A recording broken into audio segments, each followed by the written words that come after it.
انہوں نے اپنے صلیبی کلمات میں سے ایک کلمے میں یہ کہا، تمام ہوا، یعنی وہ کام، نجات کا وہ کام، فدیہ کا وہ کام جو مجھے کرنے کے لیے دیا گیا تھا، میں نے اس کو مکمل کر دیا۔ یہ خداوند یسوع مسیح کی زندگی کی ترجیح تھی۔ خداوند یسوع مسیح نے خود اپنے منہ سے بھی فرمایا کہ ابن آدم کھوئے ہوئوں کو ڈھونڈنے اور ان کو نجات دینے کے لیے آیا ہے۔ یسوع مسیح کی زندگی کی اولین ترجیح اپنے باپ کے اس مشن کو، اس کام کو پورا کرنا تھا جس کے لیے ان کو اس دنیا میں بھیجا گیا تھا۔ اور پھر یسوع مسیح نے مزید اپنے شاگردوں سے کہا، کیا تم کہتے نہیں کہ فصل کے آنے میں ابھی 4 مہینے باقی ہیں؟ دیکھو، میں تم سے کہتا ہوں، اپنی آنکھیں اٹھا کر کھیتوں پر نظر کرو کہ فصل پک گئی ہے، اور کاٹنے والا مزدوری پاتا اور ہمیشہ کی زندگی کے لیے پھل جمع کرتا ہے، تاکہ بونے والا اور کاٹنے والا دونوں مل کر خوشی کریں، کیونکہ اس پر یہ مثل ٹھیک آتی ہے کہ بونے والا اور ہے اور کاٹنے والا اور۔ میں نے تمہیں وہ کھیت کاٹنے کے لیے بھیجا جس پر تم نے محنت نہیں کی، اوروں نے محنت کی، اور تم ان کی محنت کے پھل میں شریک ہوئے۔ دوستو، خداوند یسوع مسیح کی بات سے ایسا لگتا ہے کہ یہ وہ زمانہ تھا کہ جب ابھی فصل بیجی گئی تھی، اور یسوع مسیح نے کہا کہ ابھی فصل کے ہونے میں، اس کے پکنے میں 4 مہینے باقی ہیں، کیونکہ فصل ابھی تازہ تازہ بیجی گئی ہے۔ لیکن میں تمہیں ایک اور فصل کے بارے میں بتاتا ہوں جو کاٹنے کے لیے تیار ہے، پک چکی ہے، اور وہ ہے انسانی روحوں کی فصل۔ یسوع نے کہا کہ ہم سٹے کو دیکھ کر، پھل کو دیکھ کر اندازہ کر لیتے ہیں کہ فصل کے پکنے میں ابھی کتنا وقت ہے۔ جب سٹا پکنے لگتا ہے تو وہ اوپر سے کھلتا ہے، سفید ہونے لگتا ہے، اور کسان کو یہ معلوم ہو جاتا ہے کہ اب فصل کٹنے کے لیے تیار ہے۔ لیکن دوستو، خداوند یسوع مسیح کی نظر ایک اور فصل پر تھی، اور یہ وہ فصل ہے جو سوخار سے نکل چکی ہے، جو اس کی جانب آ رہی ہے، جو کٹنے کے لیے اب بالکل تیار ہے۔ یہ وہ فصل ہے جہاں بیج کسی اور نے بویا، لیکن اب کاٹے گا اس کو کوئی اور۔ یسوع نے کہا، بیجنے والا کوئی اور ہے، کاٹنے والا کوئی اور۔ اس فصل کو بونے والی وہ سامری عورت تھی، لیکن کاٹیں گے اس کو خداوند یسوع مسیح کے شاگرد اس کے ساتھ مل کر۔ دور سے خداوند یسوع مسیح کو وہ لوگ نظر آ رہے ہیں جو اس کی جانب بڑھ رہے ہیں، اور یہ فصل اب کٹنے کے لیے تیار ہو گئی ہے۔ یہ یسوع مسیح کی نبوت تھی، اور یہ نبوت بہت جلد ہی پوری ہو گئی۔ دوستو، آپ میں سے جو دیہاتی زندگی سے واقف ہیں ان کو پتا ہے کہ جب فصل پک چکتی ہے تو پھر مزدوروں کو بلایا جاتا ہے، ارد گرد کے لوگوں کو بلایا جاتا ہے، کیونکہ فصل کاٹنے کا ایک بڑا مخصوص وقت ہوتا ہے۔ زیادہ لوگ چاہیے ہوتے ہیں فصل کاٹنے کے لیے۔ بوتا تو اکیلا کسان ہے، لیکن کاٹنے کے لیے اور بہت سے لوگ چاہیے ہوتے ہیں۔ لیکن جب فصل کٹ چکتی ہے تو بونے والا اور کاٹنے والا دونوں مل کر خوشی کرتے ہیں۔ ایک وہ بڑھیا تھی جس کا درم کھو گیا، اور جب وہ درم مل گیا تو اس نے اپنی پڑوسنوں کو بلایا کہ آؤ میرے ساتھ خوشی کرو۔ اور لگتا ہے کہ بڑی بے وقوف سی بڑھیا تھی وہ۔ ایک درم ملنے پر اس نے پارٹی کا انتظام کر لیا، دعوت کا انتظام کر لیا، اور یقیناً 1 درم سے بہت زیادہ خرچہ اس دعوت پر آ گیا ہوگا۔ لیکن خوشی کیا تھی؟ ایک کھوئی ہوئی چیز مل گئی۔ اسی طرح ایک باپ کا بیٹا کھو گیا۔ وہ بیٹا جب واپس آیا، جو اپنا حصہ لے جا چکا تھا جائیداد میں سے، جو سارا کچھ خرچ کر چکا تھا، جب وہ واپس آیا تو باپ نے کہا اس کے لیے اچھے سے اچھا چوغا لاؤ، اس کے پاؤں میں جوتی پہناؤ، اس کے ہاتھ میں انگوٹھی پہناؤ، اور پلا ہوا بچڑا ذبح کرو جو میں نے اس کی شادی کے لیے پالا تھا، تاکہ اس کی شادی کی دعوت میں اس کو ذبح کروں گا۔ وہ گھر واپس آیا ہے، خوشی کرو۔ یسوع نے کہا بونے والا چاہے کوئی اور ہو، کاٹنے والے چاہے کوئی اور ہو، خوشی سب مل کر کرتے ہیں۔ یہ فصل بوئی اس سامری عورت نے ہے۔ تم میرے شاگرد ہوتے ہوئے میرے ساتھ مل کر اس فصل کو کاٹو گے، لیکن خوشی سب مل کر منائیں گے، اور میرے باپ کے گھر میں بھی اس کی خوشی کی جائے گی۔ دوستو، یسوع نے ایک نبوت کی اور وہ نبوت پوری ہو گئی۔ تھوڑی ہی دیر میں وہ سب لوگ اس سامری عورت کے ساتھ کنویں پر پہنچ گئے، اور انہوں نے خداوند یسوع مسیح سے یہ درخواست کی کہ تو کچھ روز ہمارے ساتھ رہ، اور ان کو خداوند یسوع مسیح سے ملاقات کا شرف نصیب ہوا۔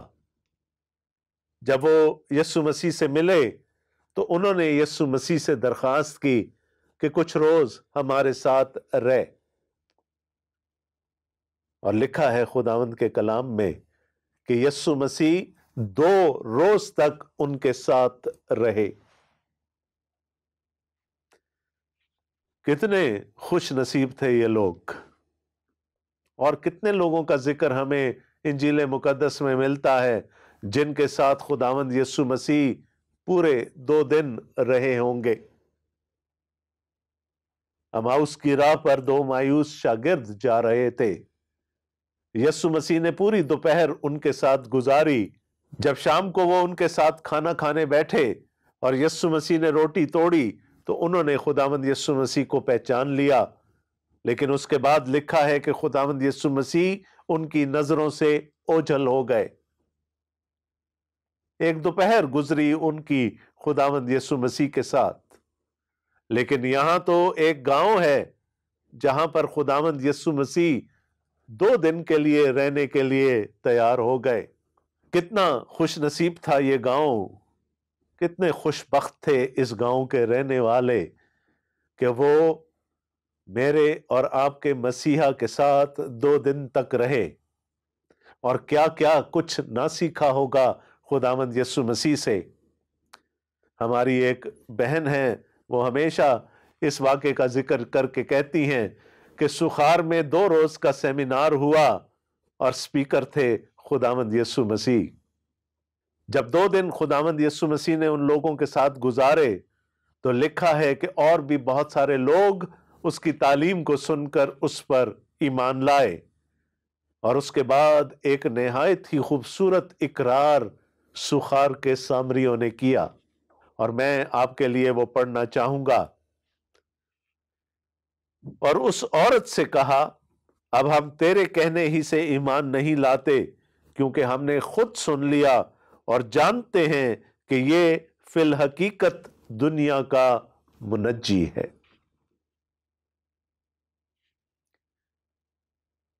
اس پورے مکالمے میں ہم نے دیکھا تھا کہ پہلے وہ سامری عورت خداوند یسوع مسیح کو ایک عام یہودی مرد سمجھنے لگی۔ اس کے بعد اس نے جانا کہ یہ کوئی عام شخصیت نہیں ہے، یہ کوئی معتبر ہستی ہے، اور خداوند کہہ کر مخاطب کیا یسوع مسیح کو۔ اس کے بعد جب یسوع مسیح نے اس پر اس کی زندگی کے حالات کو منکشف کیا تو وہ خداوند یسوع مسیح کو ایک نبی ماننے لگی۔ اس کے بعد جب ایک معقول عبادت کی بات چیت چلی اور خداوند یسوع مسیح نے اس کو یہ بتایا کہ ایک اچھی عبادت، ایک مقبول عبادت کے لیے معبود کا جاننا بہت ضروری ہوتا ہے، تو اس عورت نے کہا کہ شاید یہ مسیح ہو، اور خداوند یسوع مسیح نے کہا شاید نہیں، میں مسیح ہوں۔ اس کے بعد اس عورت کی منادی کے وسیلے سے خداوند یسوع مسیح اس گاؤں میں آئے، اور اب اس گاؤں کے رہنے والے سب مل کر یہ اقرار کر رہے ہیں کہ یہ فی الحقیقت دنیا کا منجی ہے۔ کیا خوبصورت اقرار ہے، کیا خوبصورت اعلان ہے خداوند یسوع مسیح کی ذات اقدس کے بارے میں۔ ایک عام شخص، ایک معزز ہستی، ایک نبی، مسیح، اور پھر دنیا کا نجات دہندہ۔ دوستو، آج آپ سے میں یہ سوال کرنا چاہتا ہوں، آپ خداوند یسوع مسیح کو کس حیثیت میں جانتے ہیں؟ دنیا کی بہت بڑی بڑی شخصیات نے خداوند یسوع مسیح کو ایک اچھا استاد مانا۔ مہاتما گاندھی یسوع مسیح کو ایک اچھا استاد مانتے تھے اور ان کی تعلیم کا پرچار بھی کیا کرتے تھے، لیکن کیا یہ کافی ہے؟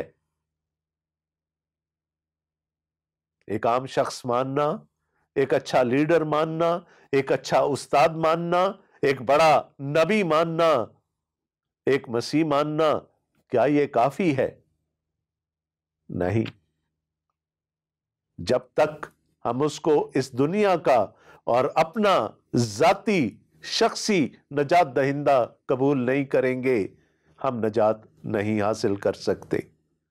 آج میں یہی سوال آپ کے پاس چھوڑنا چاہتا ہوں، آپ خداوند یسوع مسیح کو کس حیثیت سے جانتے ہیں؟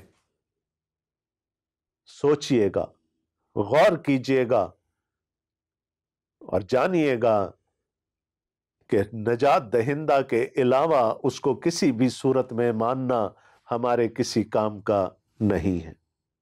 دوستو، پچھلے پروگرام میں اور آج کے پروگرام میں ہم نے خداوند یسوع مسیح کی الوہیت کو مختلف زاویوں سے دیکھنے کی کوشش کی۔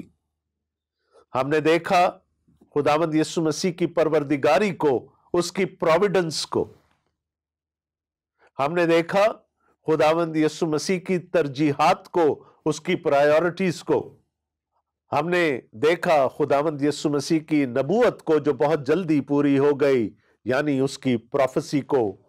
اور ہم نے یہ دیکھا کہ سامریوں نے خداوند یسوع مسیح کے بارے میں کیا اعلان کیا، کیا اقرار کیا، یعنی ان کی پروکلمیشن کو۔ اور ان سب باتوں میں ہمیں خداوند یسوع مسیح کی الوہیت نظر آتی ہے۔ خدا خود یسوع مسیح کی صورت میں بنی نوع انسان کو گناہ کے زور سے، گناہ کے چنگل سے آزاد کرنے کے لیے آ گیا۔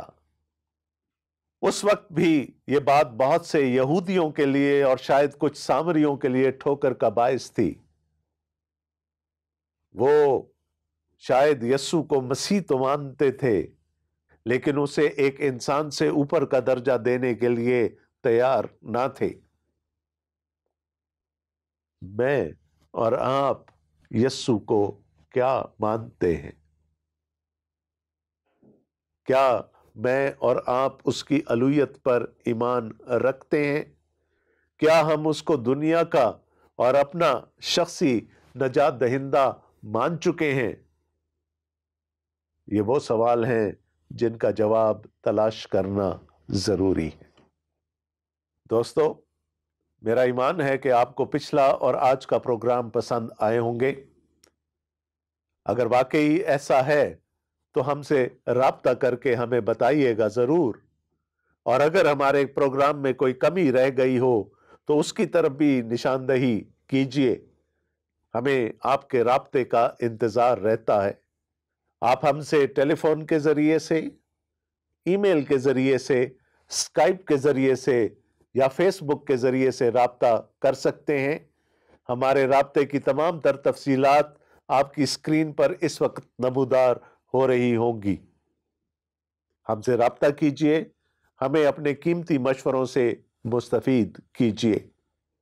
اور ہاں، اگر آپ کو بائبل مقدس یا انجیل مقدس کا کوئی نسخہ چاہیے تو تب بھی ہمیں اپنا نام اور پتہ لکھ بھیجیے۔